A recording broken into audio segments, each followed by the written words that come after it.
కాళ్లలో నొప్పి, నరాల వాపు వంటి లక్షణాలతో బాధపడుతున్నారా? వెరికోస్ వెయిన్స్ లో అత్యాధునిక చికిత్స Avis vascular centre. Hello Shravan గారు. హలో నాగరాజ్ గారు. As a business coach me analysis చెప్పండి. ప్రస్తుతం జియో రేట్లు పెంచడం, దాంతోపాటు చాలామంది ట్రోలింగ్కి ఒక్కొక్క విషయాన్ని కన్వే చేస్తూ ఉన్నారు.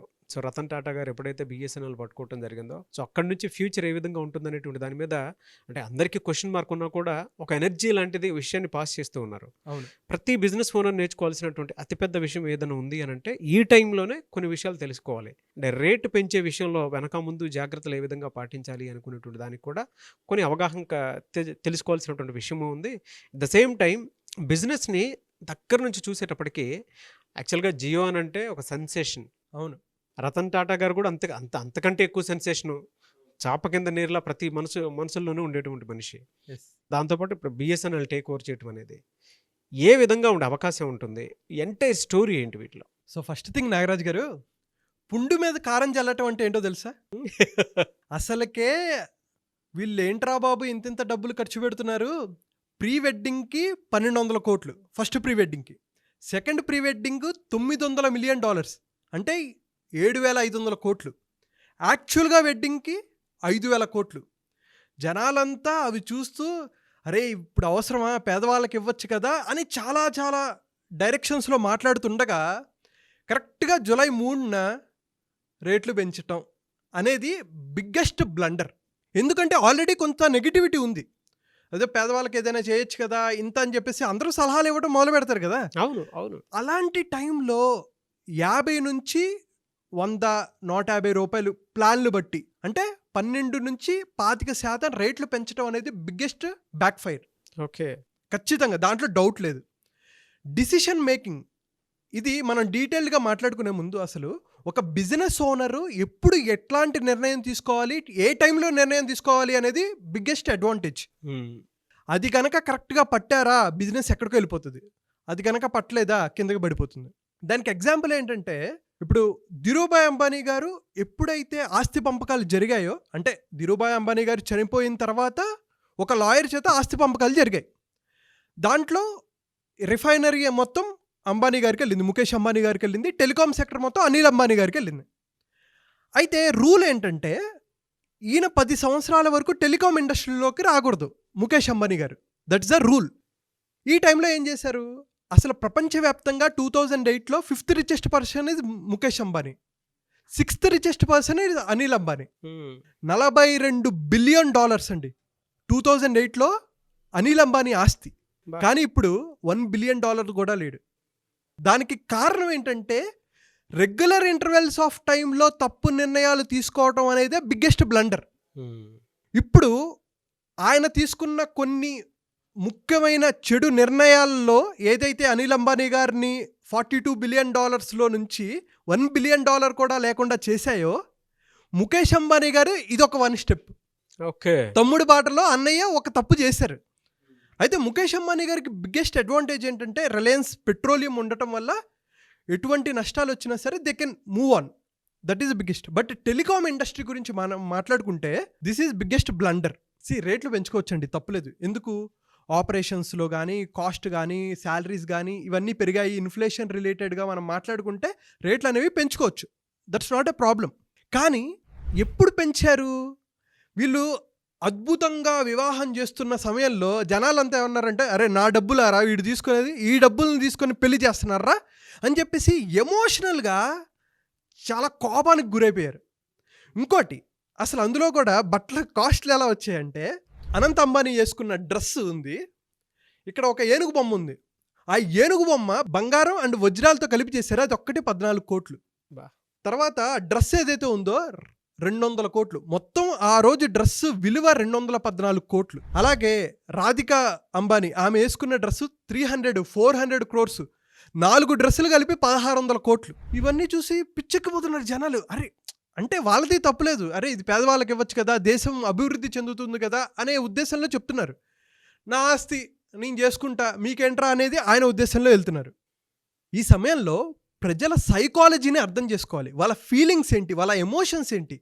ఆ ఎమోషన్స్కి నెగిటివ్గా వెళ్ళారు కాబట్టి ఇంత బ్యాక్ఫైర్ అయింది. 15 daysలో 2.5 lakh మెంబర్స్ బిఎస్ఎన్ఎల్కి పోర్ట్ అయిపోయారు. 15 daysలో 2.5 lakhs. అసలు యాక్చువల్గా మార్కెట్ కనుక చూసుకుంటే 35% జియో హ్యాండిల్ చేస్తుంది, 30% ఎయిర్టెల్, 23% విఐ వోడాఫోన్ ఐడియా, 12% మాత్రమే బిఎస్ఎన్ఎల్ చేస్తుంది. అయితే ఎప్పుడైతే జియో రేట్లు పెంచారో నేను పెంచుతా అని విఐ వాళ్ళు పెంచారు, ఎయిర్టెల్ వాళ్ళు పెంచేశారు. ఈ ఎయిర్టెల్ వాళ్ళకి సొంత నిర్ణయాలు తీసుకోవడం రాదు. జియో వాడు ఏం చేశాడు, కాపీ కొట్టి ఎగ్జామ్ రాసేవాళ్ళు వీళ్ళు. సో జియో పెంచేసరికి నేను పెంచేస్తా అని చెప్పేసి పెంచేశారు. ఏమైంది చివరికి, అరే అందరూ పెంచారు కదా, నేను బిఎస్ఎన్ఎల్కి మూవ్ అవుతానని చెప్పి కొంతమంది ఎమోషనల్ డిసిషన్స్ తీసుకున్నారు, మూవ్ అయ్యారు. ఇంకా కొంతమంది మూవ్ అవ్వకపోవడానికి గల కారణం ఏంటంటే అంత ఈజీ కాదండి. First of all BSNL Jio కానీ ఎయిర్టెల్తో కంపీట్ చేసే పరిస్థితుల్లో లేదు యాజ్ ఆఫ్ నౌ. ఎందుకంటే ప్రతి ఒక్కరికి ఇప్పుడు కూడు గుడ్డ తిండి ఎలాగైతే ఇంపార్టెన్స్ అయిపోయాయో, ఫోను ఇంటర్నెట్ అనేవి కూడా అంత ప్రజల భాగం అయిపోయింది, బ్లడ్లోకి వెళ్ళిపోయింది. ఇంటర్నెట్ లేకుండా ఏది జరగని పరిస్థితి. అయితే వీడియో స్ట్రీమింగ్ ఎక్కువ జరుగుతుంది, దానికి 4G 5G స్పీడ్ అనేది చాలా ఇంపార్టెంట్. అయితే బిఎస్ఎన్ఎల్ ఇక్కడ ల్యాక్ అయింది, అంత పవర్ఫుల్గా లేదు. ఎందుకంటే ప్యూర్గా ఇంటర్నెట్ మీద వర్క్ చేసేవాళ్ళు ఐటీ ఎంప్లాయీస్ కానీ లేకపోతే కొన్ని కంపెనీస్ కానీ వీళ్ళు బిఎస్ఎన్ఎల్ని ఆప్ట్ చేసుకునే పరిస్థితులు లేరు. ఎందుకంటే నాకు డబ్బుల కన్నా ఇంపార్టెంట్ ఏంటంటే స్పీడ్ అండ్ కనెక్టివిటీ ఈ పరిస్థితిలో. కాబట్టి బిఎస్ఎన్ఎల్ ఇక్కడ ఒక ఆపర్చునిటీని గ్రాప్ చేసుకోవాలి. సో ఫస్ట్ థింగ్ ఏంటి, ఎప్పుడు ఎలాంటి నిర్ణయం తీసుకోవాలి, ఎలా నిర్ణయం తీసుకుంటే జనాల సైకాలజీ, ప్రజల సైకాలజీ మీద మనం బిహేవ్ ఎలా పడుతుంది అనేది అర్థం చేసుకోవాలి. That is one thing. And second thing, మనకు అవకాశాలు వస్తూ ఉంటాయి. ఇప్పుడు బిఎస్ఎన్ఎల్ గోట బిగ్గెస్ట్ ఆపర్చునిటీ. అసలు బిఎస్ఎన్ఎల్ పెట్టినప్పుడు 2001 నుంచి 2008 వరకు 46,000 కోట్ల ప్రాఫిట్ వచ్చింది. ఒక్క సంవత్సరంలో 10,000 కోట్లు ప్రాఫిట్ వచ్చింది. ఇది సెంట్రల్ గవర్నమెంట్, మొత్తం గవర్నమెంట్ది కాబట్టి ఈ రాజకీయ నాయకులు అందరూ, ఈ కరప్టెడ్ వాళ్ళందరూ దాని మీద పడ్డారు. దాంట్లో ఫస్ట్ పడిన వ్యక్తి ఎవరంటే దయానిధి మారన్. ఏం చేశాడు, 330 ఇంటర్నెట్ స్పీడ్ మొత్తం తన ఇంటికి పెట్టుకొని తన సన్ టీవీ దానికన్నిటికీ పంపించుకున్నారు. అదొక పెద్ద బ్యాక్ ఫైర్ అయింది. తర్వాత ఏ రాజా అనే ఒక వ్యక్తి ఏం చేశాడు, 176,000 కోట్లు స్కామ్ జరిగింది, 2G స్కామ్. దీనివల్ల ఏమైపోయింది, ఇప్పుడు పరిస్థితి చూసుకుంటే 2023లో బిఎస్ఎన్ఎల్ 8,000 కోట్ల లాస్లో ఉంది. సో ఇలాంటి సమయంలో టాటా లాంటి ఒక విప్లవం, రతన్ టాటా గారు లాంటి ఒక వ్యక్తి 15,000 కోట్లు ఇన్వెస్ట్ చేస్తున్నారు అని, అండ్ దీన్ని ఇంకా ప్రాసెస్ని ముందుకు తీసుకెళ్ళడానికి టీసీఎస్ లాంటిది దిగింది అనేసరికి ప్రజలకు ఊరట.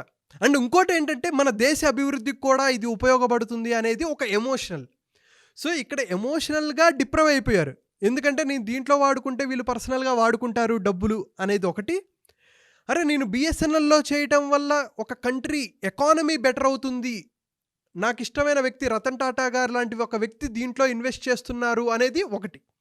ఇంకోటి ఏంటంటే బ్యాక్ ఫైర్, జియో ఎప్పుడైతే వచ్చిందో టాటా డొకోమోని తొక్కి పడేసింది. రతన్ టాటా గారు ఇన్వెస్ట్ చేయడానికి వన్ ఆఫ్ ద రీజన్ అది.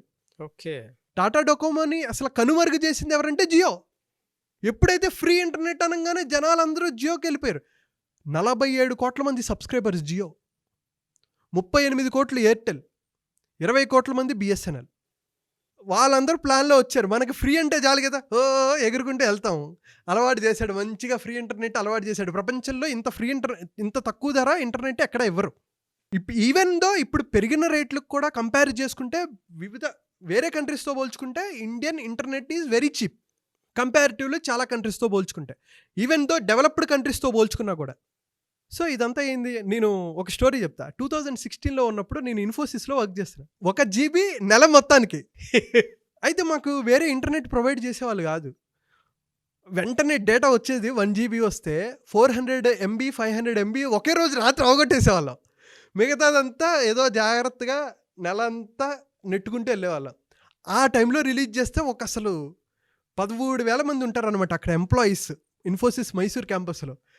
లైన్లు ఒరే బాబు ఇదేంట్రా నాయన ఇంత జనం ఉంది. ఇంకా బయట పరిస్థితి నేను అర్థం చేసుకోగలను. ఫ్రీగా జనాలకి అలవాటు చేసి మంచి సబ్స్క్రైబర్ బేస్ పెంచుకున్నారు జియో. రేట్లు పెంచడం యాక్చువల్గా పెద్ద విషయం కాదండి, చాలా తక్కువ. నెలకి 50 రూపాయలు, 100 రూపాయలు, 150 రూపాయలు ఒక రకంగా ఆలోచించుకుంటే. కానీ ఎప్పుడైతే ఈ అంబానీ పెళ్ళికి నా డబ్బులు యూటిలైజ్ చేసుకుంటున్నారు అనే సైకలాజికల్ డ్రైవ్ ఉంది చూసారా, that is the biggest back fire to Jio. Mukesh Ambani గారిని హేట్ చేస్తున్న వాళ్ళు కొంతమంది ఈ ఆపర్చునిటీని ప్రాపర్గా బిఎస్ఎన్ఎల్ యూటిలైజ్ చేసుకుంది. దీని కనుక మనం చేసుకుంటే పెద్దదవుతుంది. అండ్ ఇంకొక అడ్వాంటేజ్ ఏంటంటే న్యూరాలింక్. ఎలాన్ మస్క్ గారు కూడా ఈ ఇంటర్నెట్ని ఇవ్వడానికి, శాటిలైట్ ద్వారా ఇంటర్నెట్ ఇవ్వడానికి ఒక ఒప్పందం అనేది జరుగుతుంది అనేది డిస్కషన్ జరుగుతుంది. కొంతమంది ఏమో అయిపోయిందని, కొంతమంది ఇంకా క్లారిటీ లేదని చెప్పేసి డిస్కషన్స్ డిఫరెంట్గా జరుగుతున్నాయి. ఇంకా కనుక ఎలాన్ మస్క్ గారు, టాటా గారు దిగారంటే రచ్చ టెలికాం ఇండస్ట్రీ మొత్తం మామూలుగా ఉండదు. మిగతావన్నీ ఇంటికి వెళ్ళిపోవటమే. అయితే ఈ ప్రాసెస్ని పెట్టుకోవడానికి 1,20,000 టవర్స్ బిఎస్ఎన్ఎల్ వర్క్ చేస్తుంది. ఆల్రెడీ 9,000 టవర్స్ ఇన్స్టాలేషన్ అయిపోయింది. సో ఇప్పుడు బిఎస్ఎన్ఎల్ అంత పొటెన్షియల్ లేకపోయినా గోయింగ్ ఫార్వర్డ్ విత్ ఇన్ 1 ఇయర్లో జియో ఈ నిర్ణయానికి ఖచ్చితంగా మూల్యం చెల్లించుకోవాల్సిందే. ఈ బట్టలను ఇప్పుడు ఏదైతే ఖర్చు పెట్టారో ఖచ్చితంగా అమ్ముకోవాల్సిన పరిస్థితి అయితే ఖచ్చితంగా వస్తుంది. బట్ ఎంతవరకు అనేది చూడాల్సిందే. ఇంకా నాది నెట్వర్క్ బిఎస్ఎన్ఎల్ ఉంది. సూపర్ అండి, సూపర్. నేను ఇంకా మారలేదు, చూడాలి తర్వాత. బిఎస్ఎన్ఎల్ నేను స్టార్ట్ చేసినప్పటి నుంచి ఇప్పటి వరకు ఓ నా నైస్, ఫస్ట్ సిమ్మే అది. ఇప్పటికీ అదే కంటిన్యూ అవుతుంది. వండర్ఫుల్. అంటే బిఎస్ఎన్ఎల్ ప్రేమతోటి అలా ఉంచాను. సూపర్ అండి, సూపర్. అది పని చేసినా పని చేయకపోయినా ఎక్కడున్నా. కానీ ఒక టైంలో నేను బయటికి వెళ్ళాను అనమాట. ఎక్కడనంటే మేము మా టీం అందరం కలిసి ఒక అడవి ప్రాంతం లాంటి దాంట్లోకి వెళ్ళటం జరిగింది. మామూలుగా కొంచెం దూరం వెళ్తే పల్లెటూరులో బాగా వస్తుంది బిఎస్ఎన్ఎల్. ఆ ఏరియాలో ఏ నెట్వర్క్ పనిచేయలేదు. అవును. ఒక్క బిఎస్ఎన్ఎల్ నా సిమ్ను వాడి ఆ 5 days బతికాం మేము. సూపర్. ఆ టైంలో మాత్రం బాగా ఉపయోగపడింది. ఇంకా నాకు అక్కడ నుంచి గ్రాటిట్యూడ్ పెరిగింది. అమ్మా, ఆ టైంలో నా మొబైల్ ఒక్కటే డిపెండ్ అయ్యి ఉంది.